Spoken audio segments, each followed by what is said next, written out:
Hello, welcome to the video. I will be discussing time management for college students. You should have either a blank piece of paper with a weekly schedule because you're going to create a schedule for yourself during the video, and you also need a writing utensil. I'll tell you more about that in a few minutes. Remember in class, we discussed the importance of time management strategies.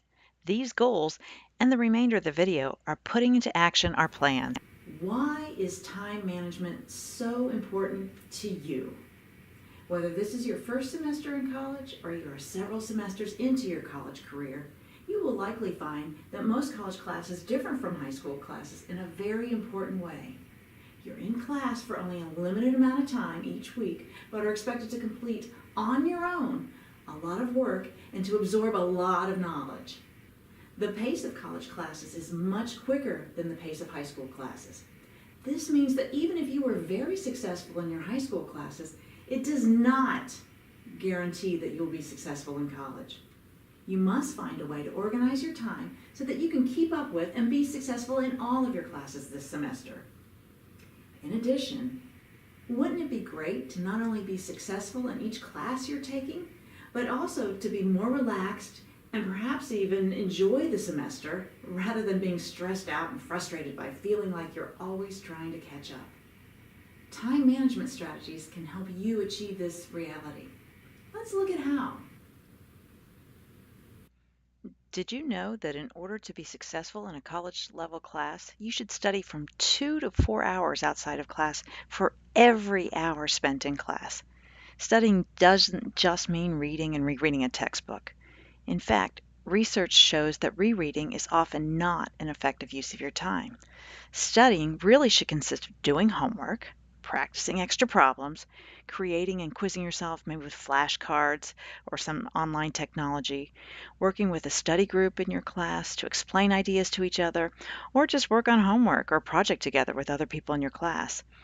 This 2 to 4 hours outside of class is not a ridiculous expectation, really not one, because it's often the only way to keep up with the fast pace of the course.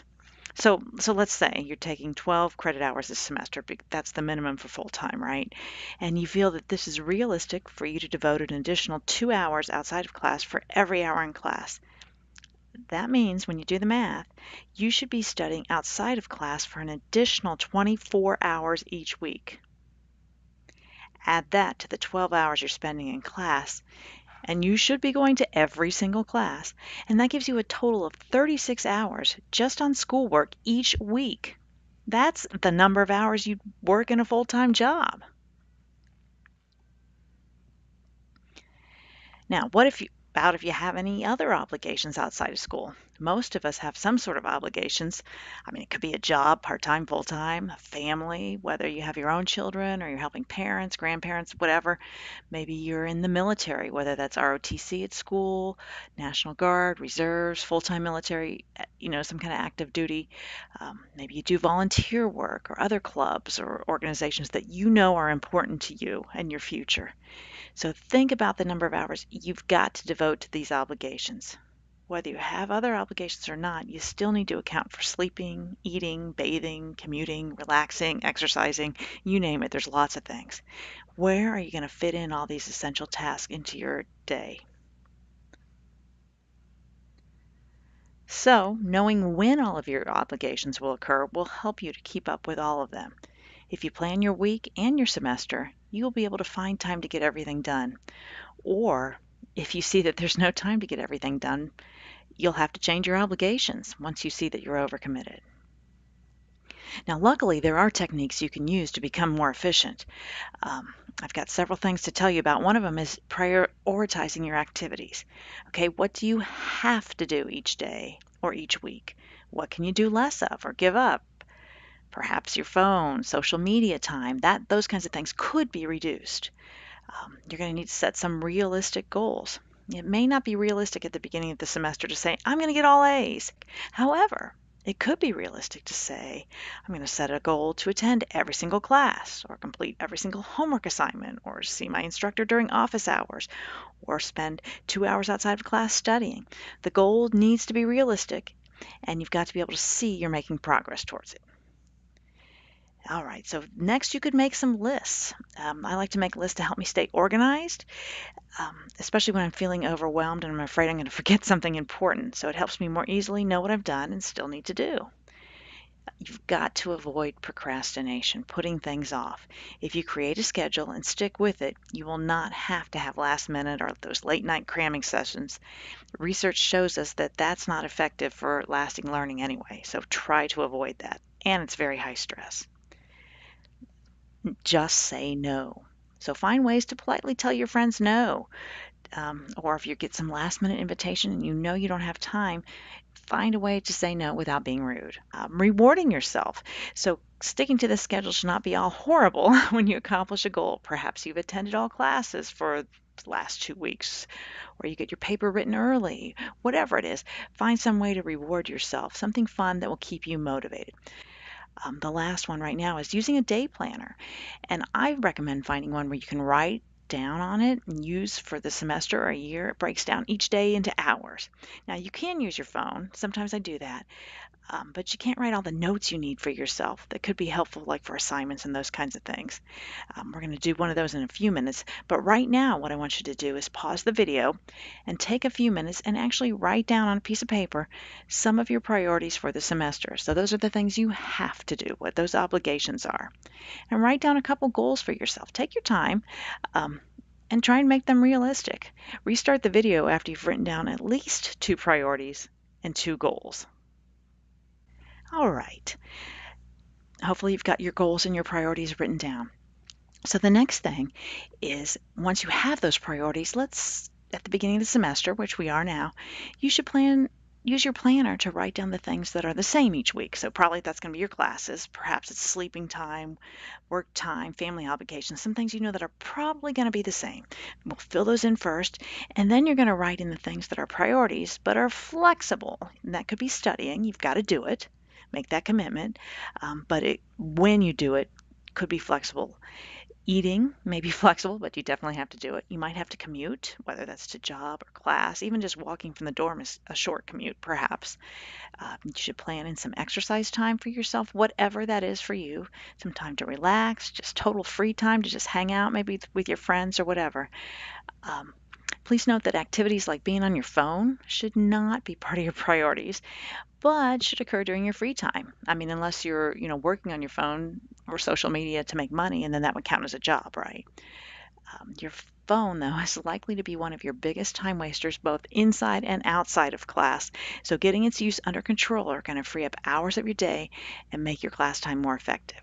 All right, so in the start of each week, what you're going to do is add in specific times and obligations for those things in your planner, like your work schedule or whatever it is. So for now, we're going to make a weekly schedule and use approximate times for things that are priorities. And those things whose timings may change each week, we're going to come up with one right now. So if you have the schedule that I gave you, go ahead and pull that out now. If not, then I'll show you one here in just a minute, and you can kind of create that and follow along with me. Start by putting our class schedule. Perhaps I've got math 14:50, Monday, Wednesday, Friday, 11:15 to 12:10 or whatever. English 11:40, right, 12:20 to 1:15, and then maybe DEV 0950 on Monday, Wednesday, Friday also, 1:25 to 2:20. Tuesday, Thursday, I've got a political science class, like at 11 to 12:20. And so I'm going to fill in the whole schedule then for the week and go from there.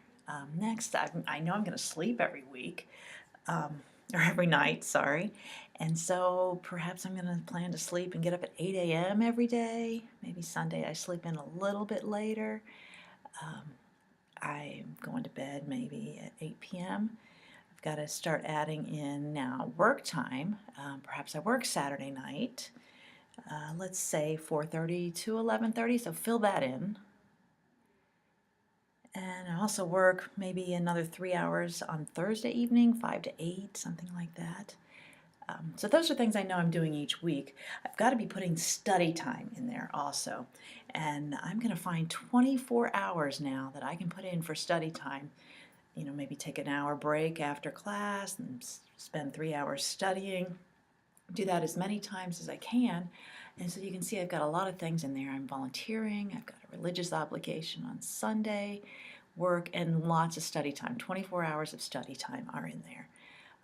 Next, let's put in things like exercise. When am I going to work out? So maybe that first hour of the day after I get up? That'd be great. Definitely want to relax, so let's look down in the evening. There's some open time for relaxing, maybe hanging out with friends, catching up on social media, whatever I need to do, I can put that in there. I definitely would like to shower every day. Get ready, eat in the morning. You may or may not eat every morning, but I do. So that would be something I'd need to put in there. You got to put in commuting time, walking to class, other relaxing time. And then you can look, this is pretty full. What I want you to do now is take your own chart and fill it out for your own week. Take your time, make sure this works good, stop the video, and then start again when you're ready. All right, so you've set your priorities and your goals for the semester. You've created a weekly schedule. And I understand that some of your obligations aren't going to change. Job schedules could change, family obligations could change, the time you need to study could change. But you've got to be willing to commit to this schedule for at least a couple weeks at the beginning until you can get into the swing of things, and then you can make the adjustments that you need to make. It may take giving up some of your time wasters. Again, I think being on your phone or social media and TV are often those big ones that you've just got to put off until you get the things done that you have to get done. If your goal is to be successful this semester and graduate on time, then don't waste the time on the phone now. You'll have that in the summer or after you graduate. So really, in order to experience the benefits of being more successful and being more stress-free, then giving up those time wasters is going to be really worth it. So bring your priorities and goals list and your weekly schedule, the things we've just done in this video, to class the next time we meet so we can discuss it with others. So, it may be a bit overwhelming to look at your weekly schedule and see how much you have to get done each week. However, simply by creating this schedule and making a plan to try it out for at least the next couple of weeks, you're on your way to being more organized, more successful, and relaxed this semester. And don't forget, as the semester wears on, you might find you need to make some adjustments in your priorities and obligations, or even some of the goals that you set. And that's okay, since it will be a more realistic picture of what you can get done. Other strategies that you should continue to use are making a list, avoiding procrastination, saying no to extra things, and rewarding yourself as you meet goals. I'm looking forward to working with you this semester as you work to be successful in our class and in all of your classes. See you next time.